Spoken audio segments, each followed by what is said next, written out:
What's going on, everybody? It's your Ath Geek here, Uche Waneri. Wanted to kind of piggyback on what we talked about yesterday. Obviously, the big news, the controversial news, the news that created an uproar, or the uproar heard round the world in the DC universe, was the race bending of Clark Kent from light-skinned alien, fair-skinned alien to dark-skinned alien. For the sake of just race bending, has caused quite the stir in the comic book world, in the movie world, the comic book movie world. These characters that they're changing from white to black, and I say white to black in the most platonic way possible, because it's deeper than that to me. It's deeper than that. It's not just, oh, you're making Clark Kent black. It's, no, you're not respecting that there are actually black characters that deserve this moment in film history, this moment to be in the spotlight, to be one of the faces of movie franchises moving forward for the DC universe, regardless of whether or not, and it's a different discussion. You guys know I'm all about Restore the Snyderverse, but I'm speaking specifically in this path that they have chosen to take. Now, yes, they say that it's going to be outside of the continuity, outside of the universe. But again, it's much deeper than just these semantics that they're offering up about what the role for this movie is going to be in the future. I want to kind of move to the side of that for a moment. And I want to actually talk about these black characters that we have in the DC universe that do deserve their time in the sun. Now, I know many people who are DC fans will know a lot of these characters. Some may not. So just, take it in as it comes. Do me a favor, hit that like button if you like this content. Subscribe to the Ath Geek Uche Waneri. Let's jump into this website article that I have here. Very quick search here that I did, coming onto the Comic Vine website. Shout out to Comic Vine. Now, Jon Stewart at number 1. I don't think that's going to surprise anyone. I don't know if this list is from best to worst, but regardless, I think the number 1 spot when it comes to black heroes in DC is going to always be reserved for Jon Stewart. Now, Jon Stewart was originally a kind of a spinoff from Hal Jordan, the original Green Lantern in the modern DC age. It's funny. Jon Stewart is perhaps the only technically spin-off superhero who actually became more popular than the character that he was spun off from. Jon Stewart is the quintessential Green Lantern to many people. He is the Green Lantern. But let's just go through this. It says here, there's no way he could be any place but number 1 on this list, in my opinion. He is one of the most famous Green Lanterns, accomplishing more in his career than most other heroes can only dream of. He has more than proven himself as a member of the Justice League. In the Justice League cartoon, he was a founding member of the League. And I think that's where a lot of Jon Stewart's original popularity grows from, is from the Justice League TV show, the cartoon, back in the late 90s, early 2000s, Justice League Unlimited. He was a founding member. He was, everything to that team. And for me personally, this guy was like Black Superman. This was a guy who I looked at like he was Black Superman. And, it's crazy that as we sit here and talk about a Black Superman being literally brought to the screen in the weirdest of ways, we had a Black Superman in Jon Stewart, who was actually casted and actually recorded a scene with Zack Snyder as part of Zack Snyder's Justice League. And what did WB do when Zack decided to put Jon Stewart in his movie? They threatened to shut the movie down. And this is literally what they told Zack Snyder. And I mean, how do I know this? Zack Snyder told me. These guys threatened to shut it down. He almost walked off of the movie itself because of this. Now, obviously, this is just kind of plays into more of a lot of the allegations that a guy like Ray Fisher has made about the treatment of the people of color, in Warner Brothers in their studio operations on a day-to-day basis. Is it really surprising to us that as we sit here and see that this was a company that pulled every part of Cyborg's story out of Justice League, that threatened to shut down the filming of the movie itself over Jon Stewart, and now, instead of choosing one of the black heroes that's actually available for them to bring and introduce to the masses, they choose to just give us the sloppy seconds of a Clark Kent that's been around for 80 plus years. This is a character who is truly ingrained in his physical appearance. It's not even, I don't even look at Superman as white. I don't even look at him as white. But I look at that character as something that is beyond reproach. It is beyond any ability to change who he is and what he looks like. Got to remember, Superman was created by two Jewish immigrants who came to this country, and the metaphor of Superman as an alien was a metaphor that was parallel to them as Jewish immigrants coming to America, coming to a new world. That actually is the embodiment of the story of Superman, is their story. And you want to change that for what? For what? No.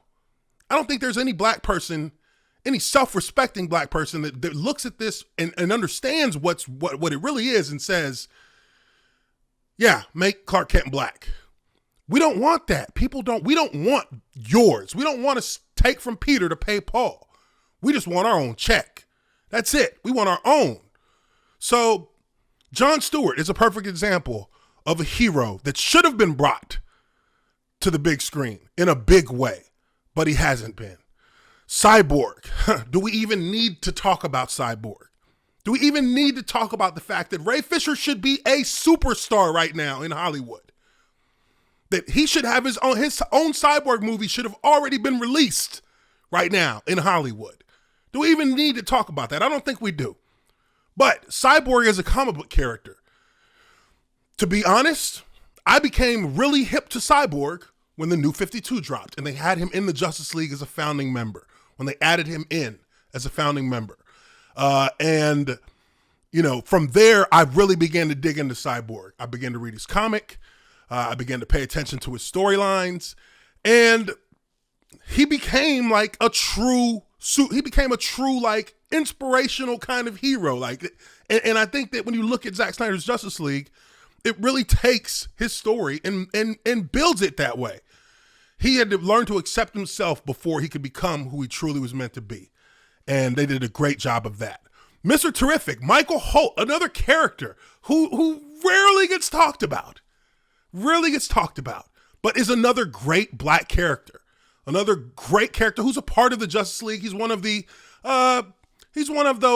fill-ins for the Justice League, not a top tier guy. Steel, Henry Johnson, John Henry Irons, as he used to be known. Steel. I mean, we saw the movie with Shaquille O'Neal back in the early 90s. I went and watched it in the theaters because that was Steel. And this was during the reign of the Superman. So I was like, hell yeah, I want to see a Steel movie. Steel is another character who is thirsty for another shot at the big screen. Can you imagine what they could do with a Steel movie? You could literally have the Steel movie play out in between the 6-week span between the end of BVS and when Zack Snyder's Justice League started. Because as I've been told by Zack, it's about a 6-week gap in there. That's why you know that Lois is pregnant, because it's around the 6-week mark that she finds out she's pregnant. But in that time, you could easily have storylines like this play out. People who took up the mantle of the S, the hope, the symbol of hope, to try and build up their community, try and protect their communities. Steel was one of the main characters whose main motivations in the comic book was to protect his community after Superman died. You know, he had an experience with Superman before Superman died. So he felt that kind of inspiration from the character to take it up himself, to build his own suit, to go out and risk his own life to try and protect and save others. There's a story there that is easy to tell. and they just choose not to do it. Static Shock. I mean, this is one of my favorites growing up. One of my favorites, Static Shock. Young kid, develops these powers. I know they've done a little bit of a reboot with him here in recent DC comics. I haven't read any of the new comics, but in his older comics, there was so much there. These guys, I mean, Static, Icon, they had crossover events. These were like true black heroes for me. And I really enjoyed the TV show, the cartoon that he had. That was awesome. I mean, this was a character who really hit it off well with the public when they presented him to the public back in the 90s. Back in the 90s. Why, if it worked then, why wouldn't it work now? Why wouldn't it work now? These are things that they got to consider. Simon Baz, another character, another minority character, a Green Lantern. Again, he is a little bit more of a B-level character. You would introduce him with a Jon Stewart.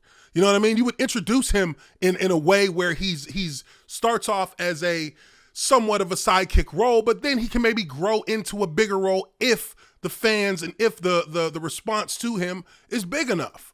Bronze Tiger, I mean, come on, Bronze Tiger. That's who we all thought Idris Elba was going to be playing when it came to Suicide Squad. A guy who's kind of an anti-hero, not always on the right side, more of moral dilemmas than just straight up good or evil. But Bronze Tiger is another very well-known, very popular black character in comic books. And then, of course, we have Icon. Icon, I mean, you know, these guys are kind of at the bottom of the list, but you know what? They deserve to be right up there towards the top because these were Milestone Comics heroes. Milestone Comics was a black-owned, black-drawn, black-written comic book label that actually was brought into the DC sphere, the DC universe, back in the 90s for a short period of time. Now, I know they're having some licensing complications that have kind of slowed the process because there have been a number of attempts by the guys at Milestone to try and bring these characters into the DC film universe, and it just hasn't panned out. I think right now they have a Static Shock that they've announced, but we all know how announcements go with DC. Announcements from DC are as consistent as the wind blowing one direction. Icon himself is the Black Superman. He is the Black Superman on almost every sense of the word. He can go toe-to-toe with Kal-El. He has gone toe-to-toe with Kal-El, the Superman. Hardware is another great character. Oh my goodness, Rocket. Come on, man. I'm getting nostalgia just looking at these pictures because these were things that I remember seeing as I was growing up. These were things that I remember, being a fan of when I was growing up. Hardware was kind of like Cyborg. He's able to communicate with technology. He's able to create robotic armor. He's able to use robotic weapons. These were all things that were part of his repertoire. And then Rocket. Rocket was another character. She basically played as a Wonder Woman type, very powerful, very strong and independent, as we want in our female characters. We see how Gal Gadot has represented Wonder Woman. She's done a damn good job. Wonder Woman is a fierce warrior in Zack Snyder's Justice League. In Wonder Woman, she was a fierce warrior. And you always want a fierce warrior female character in there who also has sensitivity about them. And that's one of the great things about how DC's characters usually are balanced out. They are not characters who are just overly sexualized, who are just looked at in one way.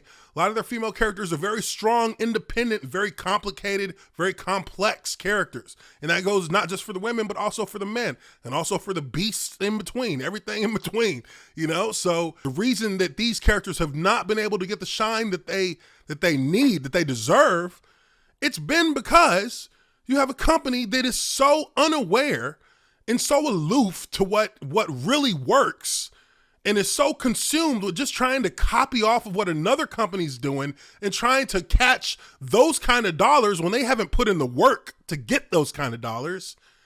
It's just a shame. It just turns out that the people that lose out the most are not only the actors, but also, and more importantly, the fans. We lose out on this. That's how I feel, man. I hate seeing these characters be just completely wasted and left hanging by the wayside. We know the story of Superman. Finish the story of Superman. How about that?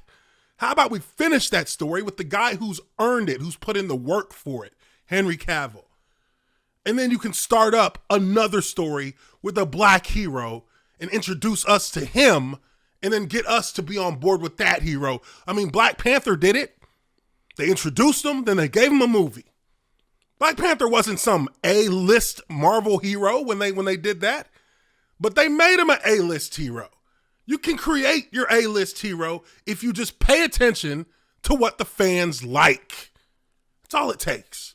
Anyways, let me know what you guys think. Am I wrong on this? If I am, leave your comments down below. Hit the like button if you like this video.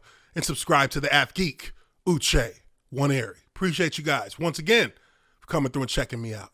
Check y'all on the next one. Peace.